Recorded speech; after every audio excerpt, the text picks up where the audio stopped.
제9회 지방선거가 100일 앞으로 다가오면서 청와대 참모진의 출마 움직임이 본격화하고 있습니다. 우상호 전 정무수석이 강원특별자치도지사 출마를 위해 자리에서 물러난 데 이어 대통령 최측근 인사들도 총선 보궐선거와 지방선거 출마를 준비하면서 이른바 청와대발 출마 러시가 이어지는 분위기입니다. 가장 큰 관심은 대전 충남입니다. 정부 여당이 추진 중인 행정통합이 최대 변수로 떠오른 가운데 통합이 성사될 경우 판세가 크게 요동칠 전망입니다. 특히 강훈식 대통령 비서실장의 출마 여부가 핵심 변수로 꼽힙니다. 집권 2년차를 맞은 현 정부의 높은 지지율 속에 청와대 프리미엄이 강하게 작용하고 있어 강 실장의 입에 이목이 집중되고 있습니다.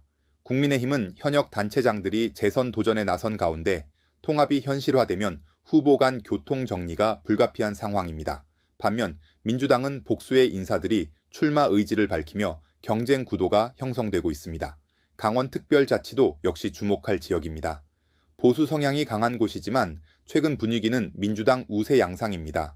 우상호 전 수석이 일찌감치 출마를 선언하며 새 확장에 나선 가운데 김진태 지사가 삭발 투혼까지 펼쳐가며 대응하고 있습니다. 하지만 당 지지율로 인해 김진태 지사의 지지율도 하락세를 면치 못하는 모습입니다. 결국 이번 지방선거는 현역 프리미엄과 청와대 프리미엄 그리고 행정통합이라는 변수가 맞물리며 막판까지 치열한 승부가 이어질 전망입니다.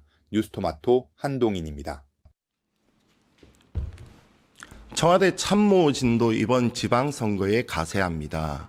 가장 먼저 출마 의지를 밝힌 사람은 우상호 전 정무수석입니다.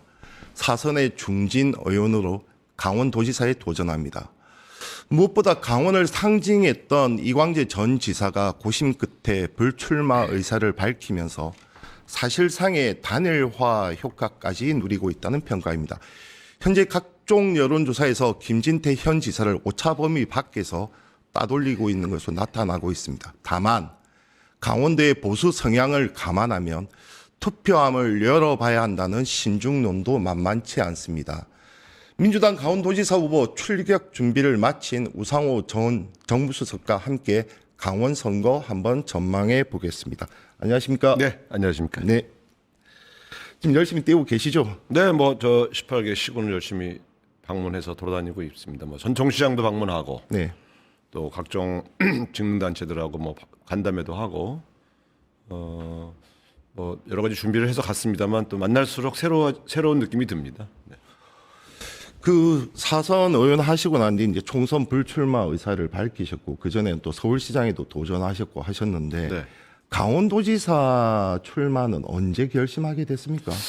사실은 22년에 이제 청년들에게 제 지역구를 양보하면서 불출마를 선언할 그랬었죠. 때도 광역단체장을 하면서 제가 갖고 있는 여러 가지의 구상들을 한번 실천해보고 싶다 이런 생각을 하고 있었는데 그때 이후에 강원도에 있는 굉장히 많은 사람들이 저에게 강원도로 와달라 이런 권유가 있었고요. 그래서 곰곰이 내가 강원도를 위해서 할 수 있는 일이 무엇일까 만약에 간다면 네네. 이런 가상하에 그런 여러 가지 구상도 해봤습니다만 결정적으로는 이제 대선이 처음 이번 대선이 처음 시작될 때 당시 이재명 후보죠. 이분이 강원도를 첫 방문을 했어요. 네네. 첫 번째 방문지로 강원도를 선택해서 제 고향 철원을 방문하셨는데 그래서 제가 당연히 가서 이제 안내도 하고 연결을 하는데 철원 갔다가 화천을 갔는데 네네. 화천에서 점심을 같이 먹었거든요. 네네.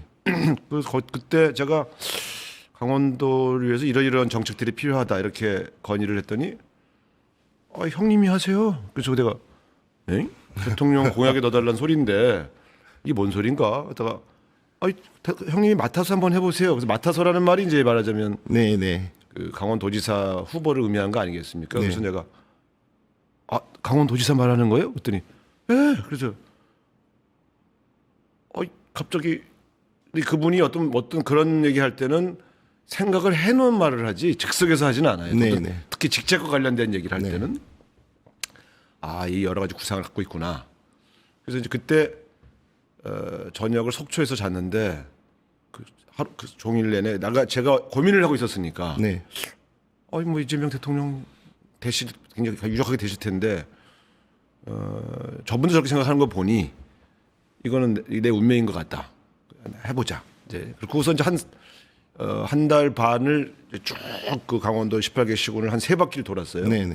거기서 먹고 자고 하면서 근데 보이더라고요. 아 여기는 내가 어떤 거를 하면 좀 변화되겠구나. 아 그러면서 어떤 게 생겼냐면 나를 필요로 하는 곳, 나를 부르는 곳으로 가자. 그리고 내가 거기서 내가 갖고 있는 여러 가지 경험, 네트워크 이걸 총동원해서 한번 여기를 한번 변화시킬 수 있겠다. 이런 확신이 들더라고요. 그래서 어쨌든 그때 지난 대통령 선거 과정에서 최종적으로 결심을 했다. 이제 이렇게 말씀을 드릴 수 있죠.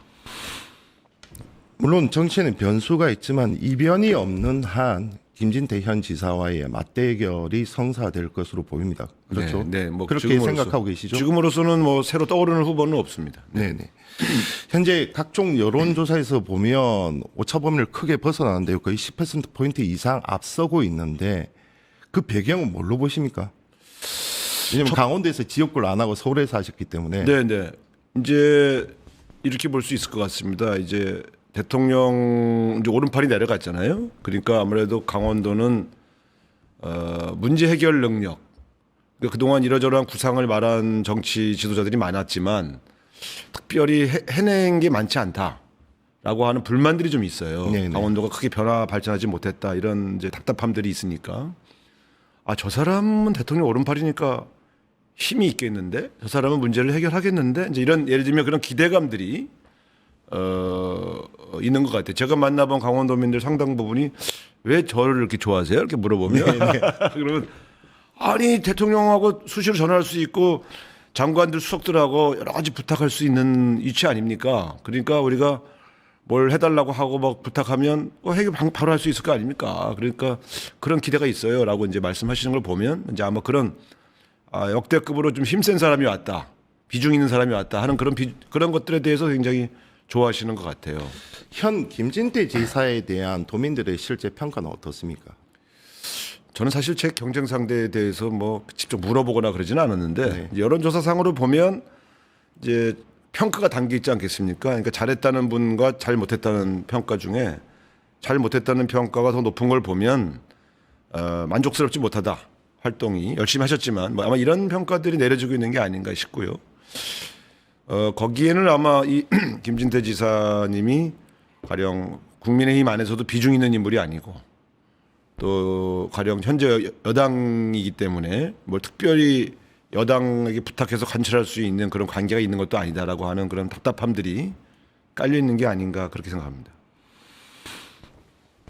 이광재 전 지사와는 그 전에 소통을 좀 하셨습니까? 이번 출마 관련해서? 그렇죠. 제가 정무수석을 그만두기 전에도 같이 진하게 소주 한잔 했고요. 또 출마가 거의 확정되어서 나오는 말하자면 정무수석 그만두는 거 확정된 다음에 또 만나서 저녁 같이 하고 이러저런 상의를 계속 했죠. 본인도 사실 솔직하게 자신의 생각을 얘기해줬고. 네네. 그래서 그러나 이제 큰 전제는 워낙 우리 두 사람이 워낙 절친한 데다가 선배이시잖아요. 네네 제가 2년 선배인데 사실 뭐 대학 학생운동 할 때부터 제가 잘 아는 사이고 그분이 강원도에서 출마할 때마다 가서 제가 도왔고 어쨌든 우리 둘은 서로 경쟁할 수 있는 관계는 아니었어요. 네네. 근데 그러나 이제 여기서 딱 맞닥뜨렸으니까 서로 고민이 돼서 이러저런 얘기를 솔직하게 나눴는데 전화가 왔더라고요. 형님 함께 가는 길을 타기로 했습니다. 그래서 그거 참 어려운 결단인데 형님 제가 앞으로 열심히 돕겠습니다. 이제 이렇게 얘기해서 저전 그러고 나서 또 이제 만나서 차 한잔 했는데 아주 흔쾌하게 여러 가지 자신을 지지하고 도왔던 사람들 다 우상호 지지로 만들어 놓겠다 이렇게 얘기해서 제가 그때 되게 감동받았어요. 그러면서 그 후에 이렇게 쭉 여론 추이를 보니까 이광재 지사가 저에게 양보하면서 훨씬 큰 인물이 되어 있더라고요. 전국적으로도 많은 분들이 격려하고 저런 모습을 보이는 데서 굉장히 감동받았다 이런 분들이 많았죠. 왜냐하면 여론조사상으로는 당시에도 저보다는 한 2, 3% 앞서고 있었거든요. 네네. 그러니까 1위 후보가 2위 후보에게 양보하는 거는 초유의 일이죠. 그런 측면에서 되게 어떤 감동적인 단일화랄까요? 이런 뭐 단일화하기보다 양보의 과정인데 어쨌든 그런 것들이 많은 분들에게 굉장히 감동을 주신 것 같습니다. 마지막까지 저도 출마를 고심했다고 들었는데 주말 사이에 정확하게 본인이 결정을 했고 그 결정 배경에서 이제 사적인 얘기로 하면 상호야하고 대결을 할 수는 없다. 뭐 이렇게 얘기를 했다고 하더라고요. 네, 그러니까 이제 그게 이제 저하고 밥 먹을 때도 이제 그런 고민들을 서로 나눴죠. 근데 어쨌든 그 결단을 통해서 강원도에도 큰 바람이 불었습니다. 강원도 도민들이 되게 자부심이 생긴 거예요. 네. 아, 멋있다. 이렇게 니전 투구하지 않고 선후배 간에 멋지게 이렇게 쭉 양보하고 또 그 서로 돕겠다는 약속하고 하는 모습들이 되게 강원도의 민심도 많이 움직였다. 저는 이렇게 보고요. 어쨌든 개인적으로 제가 크게 빚을 져서 이제 이 빚을 갚는 일이 이제 제 또 나머지 또 저의 숙제죠. 일단 이기는 것이 빚 갚는 첫 일단 걸음이- 현재는 첫 번째는 네. 그렇죠. 그런데 네. 어쨌든 강원도에서의 지지율이라는 것은 잘 아시겠습니다만 여론조사에 이기고도 패배한 적이 있어요. 그래서 드린 말씀. 네, 네. 근데 왜 그런가 하면 두 가지인데 하나는 현재 보수 유권자들이 윤석열 대통령의 유죄 판결 그리고 현재 보이고 있는 국민의힘의 장동혁 체제의 여러 가지 운영에 있어서의 좀 문제점 이런 것들을 보면서 여론조사에 답변을 잘 안 하고 있어요. 저는 지금 현재 숨겨져 있는 보수 지지층이 한 7, 8% 된다고 보고 있거든요. 네, 네. 그러니까 평균적으로 지금까지 4번의 여론조사를 평균해 보면 제가 김진태 지사를 한 10% 정도 앞서는 거로 나오는데 평균적으로. 네, 그렇게 나오고 있습니다. 그러면 실제 한 7, 8%가 숨겨져 있다고 그러면 사실상은 한 2% 정도 리드하는 거로 봐야 되겠죠. 물론 지고 시작하는 것보다는 이기고 시작하는 것이 더 유리합니다만 낙관할 수 없다. 특히 강원도는 보수의 고장이라서 틀림없이 한 7% 정도의 보수가 숨어져 있다. 이렇게 판단하고 있습니다. 강원도를 보통 부산 경남하고 같이 많이 비교를 합니다. 그러니까 네. 앞서고 있다. 그러니까 여론조사상에서는 앞서고 있다가도 막상 투표함을 열어보면 뒤지는 경우가 상당히 많았고 네. 이기더라도 상당히 아슬아슬하게 그렇습니다. 그렇죠. 그런 경우가 많았는데 첫 번째 아무래도 보수 강원도도 이제 영동 지역이 보수 성향이 더 강하죠. 그렇습니다. 국민의힘 지지 성향이라고 말하는 게 맞겠죠. 네, 예, 네. 그쪽이 아무래도 그쪽은 전통적으로 민주당이 이겨본 적이 별로 없어서 예를 들면 강릉시장 같은 경우도 한 번도 이겨본 적이 없어요. 네. 다른 지역은 그래도 뭐 원주도 그렇고 한번 가끔 네, 이기기도 하고 네, 지기도 하고 그랬는데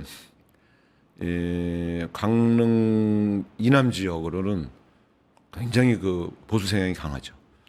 거기에다가 지금 지방선거 대부분의 언론이 예상하는 것은 민주당의 압승 이렇게 되면 오히려 견제 심리가 또 발동을 하지 않겠나. 그렇습니다. 저는 사실 잘 보면 서울시장 선거도 저는 뭐 거의 박빙 선거가 될 가능성이 크다고 봅니다. 저희 강원도가 지금 앞선다고 돼 있지만 저는 아까 말한 그런 요인 때문에 낙관할 수 없다고 보고요. 잘 아시겠습니다만 대구 경북 뭐 부산 지역도 우리가 앞서다가 막판에 쫙 보수 결집하면서 진 경험이 한두 번이 아니에요. 네. 그래서 지금 여론조사를 보고 방심하는 것은 바보 같은 짓입니다. 그래서 석 달 전 여론조사 결과가 그대로 유지된 경우는 보수가 앞섰을 때, 보수가 앞서갈 때는 그 결과가 그대로 반영되는 경우가 많아요. 근데 민주당이 앞섰던 경험에서 앞서간다는 여론조사 나왔을 때 그게 3개월 후에 그대로 반영된 경우는 한 번도 없습니다. 네네. 지역마다 편차가 있죠. 그래서 그 지역에서의 인물 소구력, 그다음에 그 지역에서의 예를 들면 여야 쟁점이 뭘로 붙었나 이런 거에 따라서 판세가 뭐 한 2, 3주일 앞두고도 확 바뀐 경우가 많이 있습니다. 제가 선거를 진두지휘한 적이 많으니까요. 크고 작은 선거를 한 20여 번 당 중앙에서 경험을 해봤는데 국민의힘이 쫙 앞서갈 땐 끝까지 앞서가요. 네네네. 민주당이 앞서가는 거는 나중에 보면 지역에 따라서는 보수가 특히 강한 지역은 나중에 다 역전되는 경우도 한두 번 경험한 게 아닙니다. 사실 지난번에도 윤석열 대통령이 탄핵된 선거인데도 졌었죠. 강원에서는. 강원에서 졌지 않습니까? 네. 이거 가볍게 볼 문제는 아니다. 그럼에도 불구하고 뭐 이재명 당시 후보를 지지했건 지지하지 않았건 지금 잘하고 있다. 그렇기 때문에 대부분의 이제 국정 운영 지지도가 60% 안팎 그 정도 지금 나오고 있는 것 같습니다. 거기에다가 지금 힘 있는 후보 이렇게 말씀을 하시고 계시잖아요. 자, 그런 상황에서 강원도는 그래도 좀 지방 권력 자체가 좀 몇 차례 이동은 있었지 않습니까? 네, 그렇습니다. 최문순 지사가 있었고, 3번 했고, 이광재 전 이광재 지사가 있었고, 됐고, 예. 그렇죠. 그다음에 다시 김진태 이렇게 넘어가고 현역 의원도 지금 몇 분 계시잖아요. 2분. 허영 의원하고 송기현 의원. 두 분 계시구나. 예, 그러니까 그 이후로는 강원도가 다시 또 보수의 고장이 됐죠. 그러니까 2018년이 민주당의 전성기였고요. 근데 그 이후로는 이제 점차 강원도에서 쇠락해 왔어요. 제가 가서 다시 전성기를 만들어야. 자, 그래서 그 전성기를 이제 얘기를 좀 해봐야 될 것 같은데 지방의 미래, 네. 지방의 미래. 특히 이제 대전 충남을 시작으로 해서 광주, 전남, 볼경 등등 이제 각자의 경쟁력만은 한계가 있으니 일단 규모의 경제, 그다음 중앙 정부로부터의 막대한 지원 이것을 통해서 지방 경쟁력을 다시 복원하겠다. 이것이 이재명 정부가 말하는 5국 3특인 거죠. 그렇습니다. 그럼 여기에서 강원도는 어떻게 되는 겁니까? 3특이죠. 잘 보시면 제가 사실은 이제 정무수석으로 있으면서 그 나오기 전까지 같이 대통령과 상의한 게 이 5급 문제를 네네. 제 업무 중에 하나였습니다. 대통령의 생각은 이런 겁니다. 현재 대한민국의 현실이 지방균형 발전 전략은 대한민국의 생존 전략이다 이렇게 표현하세요. 근데 생존 전략이라는 표현은 굉장히 무게가 실린 표현입니다. 그러니까 수도권은 미어 터져서 죽을 지경이고 지방은 소멸 위기가 있어서 죽을 지경이고. 네.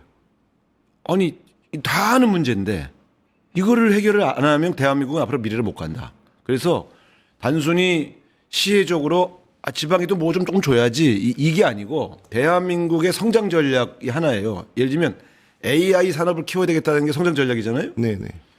지방균형 발전 정도 생존 전략이에요. 이 두 개가 다 전략이에요. 그래서 대통령께서 지방균형 발전 정책을 펴는 거는 대통령이 역점을 두고 추진하는 3대 전략 중에 하나예요. 그러니까 대전 충남 통합이나 광주 전남 통합, 대구 경북 통합 이건 반드시 하겠다는 건데 왜 그러냐면 그럼 왜 하냐? 예를 들면 지난번에 이런 일이 있었습니다. 광주 전남이 두 지역이 같은 호남이고 네네. 사실은 한 지역이었잖아요. 한 지역권이라고 봐야 돼요. 생활권이. 근데 전남이 AI 컴퓨팅 센터라는 걸 유치를 해갔어요. 그 1조 한 3천억 정도짜리 일인데 기회 비용으로는 그보다 훨씬 크죠. 광주로 올 줄 알고 있다가 그게 해남으로 가니까 난리가 났어요. 네. 국회의원들이 뭐 성명서 내고 시민단체들이 다 들고 일어나고. 소지역주의가 발생. 제가 그 가서 막 그거 광주 의원들 만나갖고 막 저기 이해를 구하고 더 큰 거 주실 거다 막 이렇게 하고 하는데 대통령께서 한번 저를 부르시더니 이런 식으로는 나라 운영 못한다. 그게 해남으로 간 게 광주에도 사실은 절반 정도 효과가 있는데 광주와 전남이 이걸 경쟁을 하고 있으면 어떻게 국가 전략을 피냐. 그래서 이거는 이 그나마 작은 땅덩어리에서 규모도 키우고 즉 합하면 320만 330만이에요.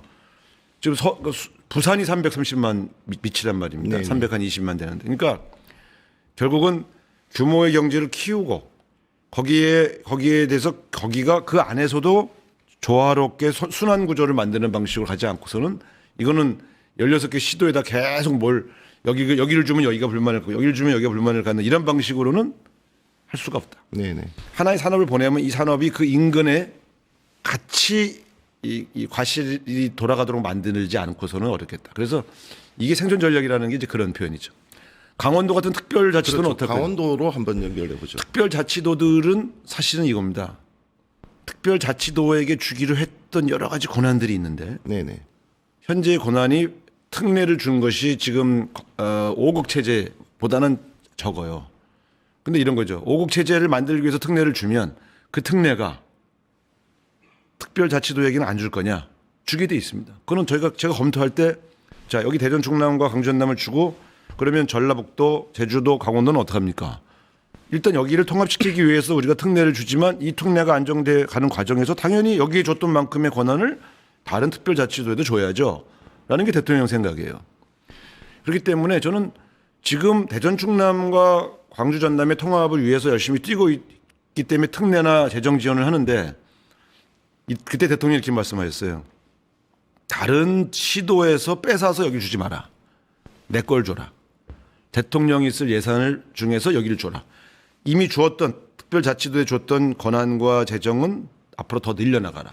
이렇게 지시하셨거든요. 그러니까 그거는 이제 우리가 요 광역 통합이 진행되는 과정에서 그 이후에 바로 두 번째 과제가 특별자치도의 특례를 늘리고 정부의 예를 들면 재정 지원을 더 늘리는 일이 두 번째 과제 바로 그 이어서 바로 진행되도록 계획되어 있어요. 네. 그래서 저는 그 계획을 짜다 나온 사람이라서 뭐가 올지도 알고 있거든요. 그래서 저는 그게 그거 뭐죠? 강원도의 미래를 담보할. 근데 이런 겁니다.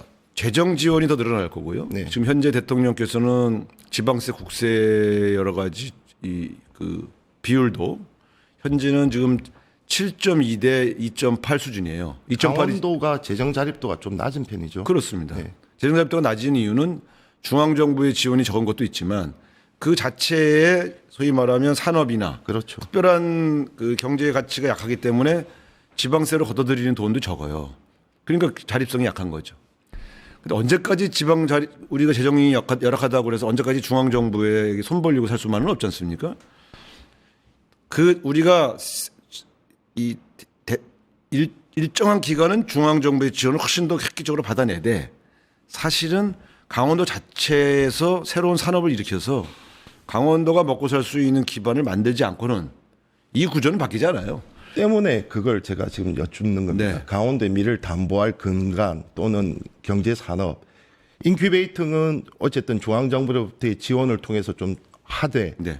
미래는 자체적으로 무엇인가 담보해야 그렇습니다. 됩니다. 그것이 우상호가 말하는 강원도의 미래일 것 같은데요. 네.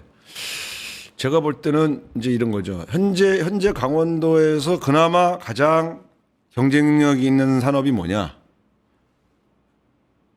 일단은 관광 산업이에요. 왜냐하면 1년에 8천만 명이 오는 네. 거예요. 예를 들면 강릉 하나만 하더라도 3,300만 명이 옵니다. 제주도를 방문하는 관광객이 1년에 1,300만 명이에요. 강릉에 오는 사람들이 제주도 가는 분들보다 2천만 명이 더 와요. 근데 제주도 가는 관광객들은 보통 평균 1인당 한 100만 원에서 110만 원을 쓰는데 소비 여력이 틀린 강릉에 와서 예를 들면 강릉 하나만 따지면 강릉에 왔다 가신 분들이 쓰는 평균 소비는 33만 원 정도예요. 그러니까 제주도에 가는 분들이 제주도 가서는 한 100만 원 쓰는데 강릉에 와서는 30만 원 쓴다는 뜻이죠. 그 얘기 뭐냐? 돈 쓸 데가 없는 거예요. 강원도 와서는 예를 들어 막국수 한 그릇 먹고 아니면 조금 회 한 그릇 먹고 커피 한 잔 먹고 바다 보면서 아 좋다 그러고 가시는 거예요. 이걸로는 산업 유발 효과가 너무 적죠. 그러니까 강원도의 관광 인프라가 와서 돈 좀 쓸 수 있는, 즐길 수 있는 그런 관광 인프라를 만들어야지. 그냥 자연 그대로 즐기기 가는 것만으로는 한계가 있다. 아무리 많은 사람이 와도 한계가 있다. 제가 문화관광위원회를 8년 했기 때문에 전 세계 몇십 개국에 가서 관광 인프라를 어떻게 구축했는지 다 봤지 않습니까? 이거는 제가 제일 잘할 수 있는 일이죠. 두 번째는 강원도에서 키울 수 있는 첨단 산업이 뭐냐? 그동안 저 전임자들은 이런저런 고민을 많이 했는데요. 네네. 일단 원주의 의료 바이오 의료기 산업들이 크고 있지 않습니까? 그러면 강원도는 의료 산업과 바이오의 강쟁력이 있다고 봐야 되겠죠. 근데 여기가 이 분야에서 획기적인 경쟁력을 갖고 있지 못한 이유가 뭘까? 이걸 연구해서 네네. 새롭게 거기서 새로운 경쟁력을 만들어내야 되겠죠. 그다음에 이제 AI 데이터 센터 하나도 없어요. 강원도의 미래를 확정하려면 강원도의 산업과 함께 같이 가야 할 데이터 산업을 키워야 되겠죠. 전력은 충분하죠. 충분합니다. 물과 전기는 강원도가 남아 돌죠. 그래서 제가 볼 땐 강원도가 갖고 있는 장점을 잘 활용해서 키울 수 있는 산업들을 하나하나 제가 한 5개 정도를 꼽고 있는데 이런 것들을 하나하나 키워 나가는 과정에서 사실은 중앙 정부의 지원만이 아니라 자본 유치를 하고요. 기업 유치를 해서 키워 나가야 되고요. 세 번째는 결국은 강원도에서 산업이 잘 크면 꼭 이사를 가요. 수도권으로. 강원도에서 큰 기업들, 새로운 청년들이 새로운 스타트업들, 새로운 창업들을 도와줘서 거기서 큰 애들이 거기서 성장하고 거기서 선순환 구조를 만드는 이런 구조까지 만들어 나가야 됩니다. 뭐 저는 이런 분야에서 예를 들면 이재명 정부에서 8개월이지만 쭉 그런 것들을 어떻게 인큐베이팅 했는지를 봤기 때문에 충분히 중앙정부하고의 협력을 통해서 이런 여러 가지 일들을 해나갈 수 있다고 자신하고 있습니다. 마지막 질문입니다. 제가 오랜만에 뵙는데 이재명의 남자가 다 되셨네요. 원래 이 정도는 아니셨지 않습니까? 제가 사실은 많이 그러니까 감동을 받으셨나 비판적 봐요. 지지자였죠. 비판적 지지자. 네. 그런데 같이 한 8개월 하면서 상당히 배울 게 많구나. 지금의 대한민국이 빠르게 정상화되고 또 새로운 성장 동력을 만들어가는 이 과정이요. 대통령의 리더십을 빼고는 해석할 수가 없어요. 엄청난 힘을 갖고 있어요. 제가 보면서 앞으로 더 기대해도 좋다. 뭔가 새로운 대한민국의 신화를 만들 것 같다. 이런 확신을 갖고 나왔습니다. 당정 관계 조율해서 힘든 점 없었습니까? 그 얘기는 그만하고 싶습니다. 지금도 있지만 쉽지 않았어요. 여러 가지 어려움이 있었는데, 근데 뭐 그나마 그래도 좀 제 나름대로 조율을 잘 해왔다고 생각합니다. 앞으로도 잘 될 겁니다. 홍익표 수석이 또 워낙 원만하니까 잘할 겁니다. 아니 스타트를 그렇게 끊으셔서 이제 원내대표 출신이 아니면 정무수석을 못 가게 됐습니다. 어떻게? 아니 근데 그거는 대통령이 저 같은 사람을 쓰시는 바람에 그렇게 된 건데, 집권 여당의 정무수석은 훨씬 더 무게감이 좀 있어야 돼요. 그러니까 그런 측면에서 저는 뭐 나름대로 스타트를 잘 끊었다고 생각합니다. 근데 야당도 저 사실 많이 도와줬어요 그때도. 네. 알겠습니다. 강원도지사 출마를 선언하신 우상호 전 청와대 정무수석과 함께했습니다. 감사합니다. 네, 고맙습니다. 네. 유튜브 구독하고 실시간 채팅과 댓글을 남기시면 매일매일 7,000TTCO를 드립니다. 참여 방법은 통통물 어플을 다운로드하고 회원가입과 로그인을 해주세요. 마이페이지에서 나의 회원 고유 번호를 복사해주세요. 유튜브 구독 후 실시간 채팅이나 댓글창에 고유 번호를 한 번만 입력하면 준비 끝! 지금 유튜브 채팅과 댓글 쓰기 참여하고 7,000TTCO 받아가세요.